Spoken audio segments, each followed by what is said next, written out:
turned up to create a country that doesn't starve people to the death if they're the least well-off in society. We turned up for a country that will build houses, strengthen our schools, universities, colleges, and the NHS. We turned up for hope.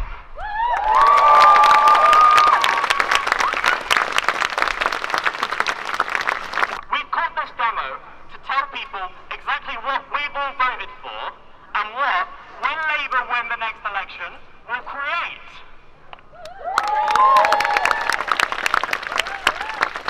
I don't think anyone needs to be reminded that education, as Nelson Mandela said, is one of the most powerful tools to change the world.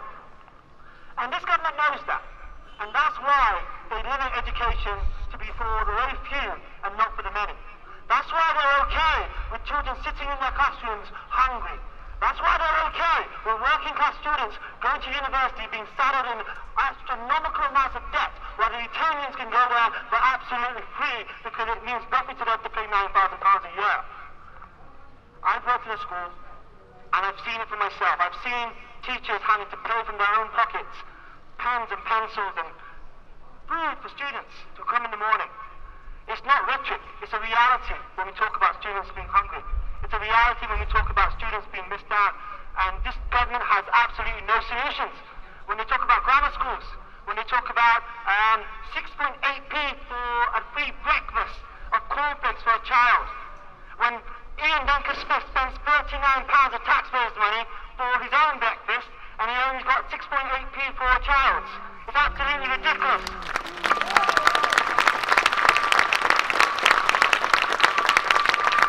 Young families often need the most support, and many people under the age of 18 will soon join our electorate and will not forget this injustice. Child poverty cannot be a part of any progressive society. Alongside this, the poorest third is bearing the brunt of the cuts at 67%, while 80% of the tax giveaways are going to the richest half. These facts combined means that young people are getting a terrible deal 2 times over. We are being hit from every side. We have a hung parliament right now, and we are about to get into a government in cahoots with the DUP, a situation no one voted for, not even the Conservatives. With our high turnout last week, we managed to knock the Tories down a few pegs. So in the coming months, let's join together and knock them off the ladder completely. My favourite question that I'm asked is Theresa May. She's a woman. She's a Prime Minister. Isn't she like a feminist icon? Yeah, exactly. That's what I thought. Since 2010, £79 billion of austerity cuts have gone to women. 13 billion to men. That is not a woman who stands for women. By 2020, 86% of cuts will have affected women adverse to 14% for men. Theresa May does not represent women. Now, we're here today because of the possible deal between Theresa May and the DUP. I want to use a swear word right now, but I'll just say, hell no.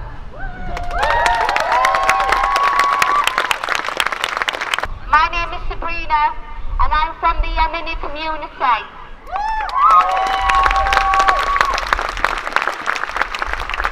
I hope that what I have to say today, I speak on behalf of my community.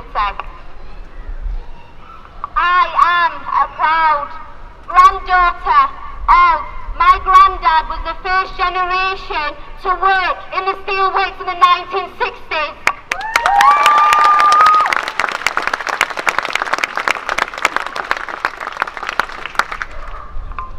He was the first Yemeni to take the jobs that nobody else wanted. 80 hours a week for just £6 a day. Because he believed a better future for us.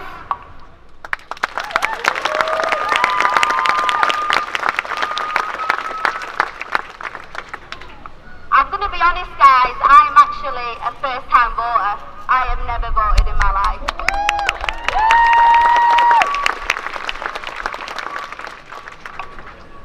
I believe that all these politics were corrupt. None of these politicians like Tony Blair really put my faith in the system.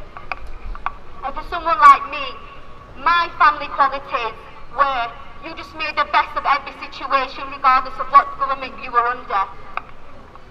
It's shattered the myth that there is no alternative. Even they are turning around and saying that austerity may have to come to an end. We've been saying it for years. I'm happy they're finally catching up. The myth that the media and Rupert Murdoch decides which way elections go in this country.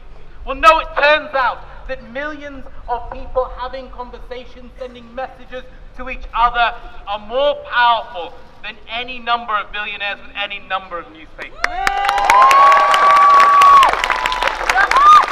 shattered the myth that young people are apathetic. Once again, no.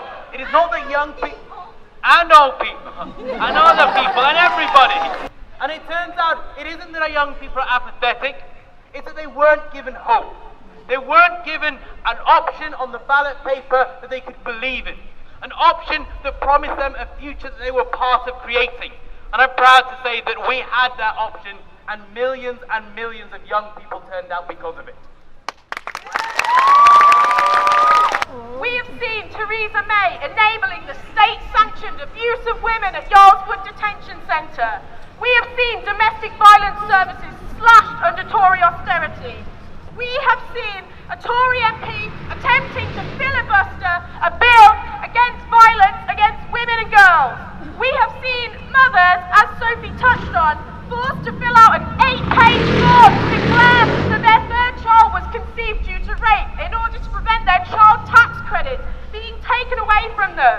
It is estimated that by 2020, as Moya says, women will have shouldered 85% of the burden from the Tories' slashing of the benefit system, a move that will affect working-class women the hardest. We have seen that the Tories have allowed their mainstream media allies to atrociously harass Diane Abbott over the course of this election, showing how sexism intersects with racism in the popular press. My solidarity is with Diane Abbott.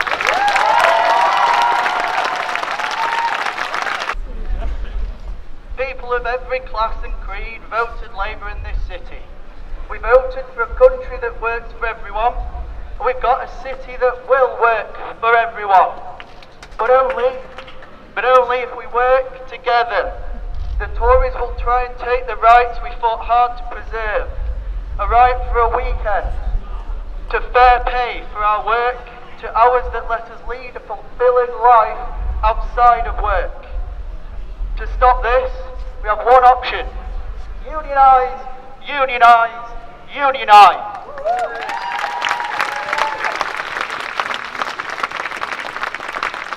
I think, and you won't like this, but Jeremy Corbyn makes mistakes. I think he made a bit of a boo-boo putting Diane Abbott up there when she wasn't very well. Because I think, no, you can boo, lovey, I don't care. But politics is strategy. You have to be clever, because they are clever and they are bloody sneaky. And you have got to be like them. I don't want you to be like them, but there has to be an element of that, because they are sneaky. People need our help. Jeremy needs our help, wonderful though he is, but we can't let this bugger win. We can't let any of them win, because my grandchild, I want good schools. I want an NHS for all of us. I want people who are vulnerable to feel safe. And the Conservative model is, if I can do it, you should. But we're not like that, are we? We have challenges in life. We come from dysfunctional families. We are not all talented and capable. And I'm sorry if that sounds awful, but we are vulnerable and we need help. And any government who does not support us in that, and I'm sorry if I'm getting carried away, but I'm passionate, and I have spent time canvassing where I can, but please don't let this lot win.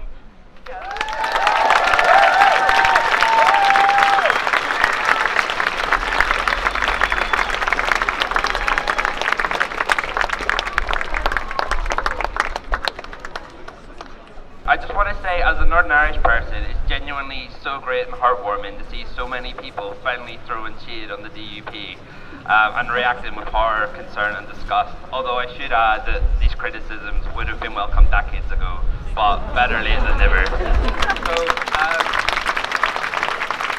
So in this short speech, I'm going to talk about the DUP stance on LGBT rights. Growing up in Northern Ireland as a gay person, this is an issue very close to my heart and I feel like has had a profound impact on me. But the first thing that I want to stress is that the DUP does not represent the views of the general public of Northern Ireland, who I consider to be progressive, open and accepting people as a whole. Case in point, we all know the DUP are homophobic. However, polls have shown that 70% of Northern Ireland's population are in favour of same-sex marriage. Despite this, the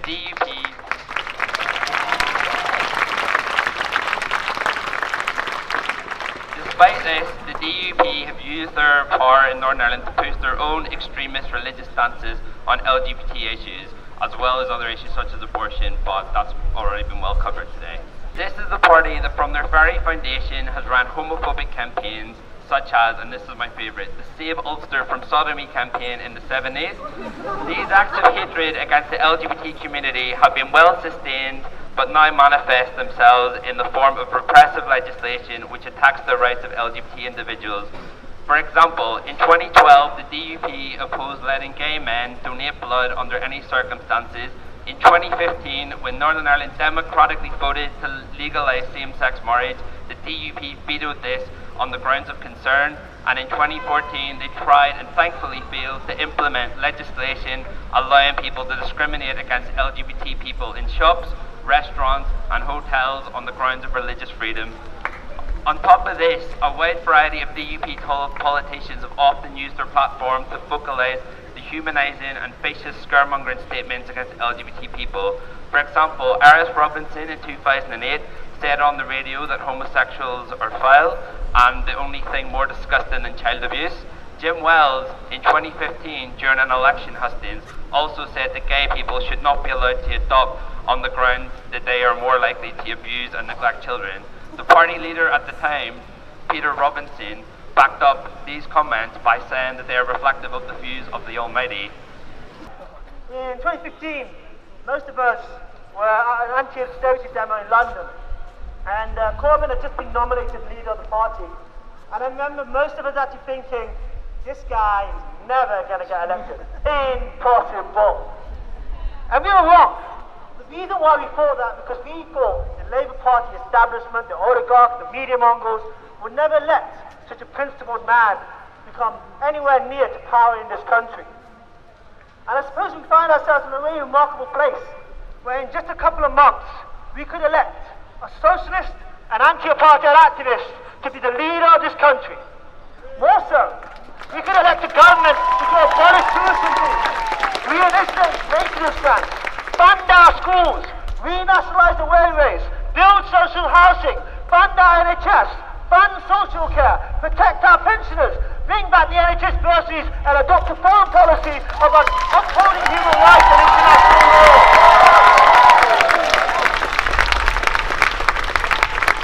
So in the next few months, just as Young Labour will do everything it possibly can, talk to everyone we know, to make them understand the reasons for voting Labour. We'll do it for the man to the student debt they put us in. We'll do it for the family who's been forced to use food banks. We'll do it for the children who are sitting hungry in their classrooms. For the single mother cradling her child, struggling to pay the bills. We'll do it for the nurse who treats us with a smile, covering the fact that she can't afford the rent. We'll do it for the school teacher who's heartbroken to get to their mental health.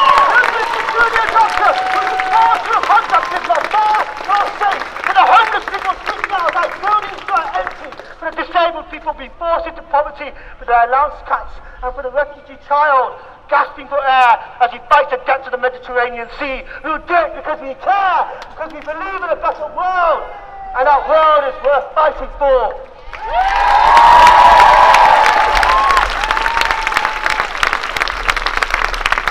And I'll leave you with this poem. Poem was stuck with me after the election campaign, and that is rise, rise like lions after slumber, in invanquishable number. Shake your chains to the earth like dew. which in sleep had fallen you. Ye are the many, they are the few.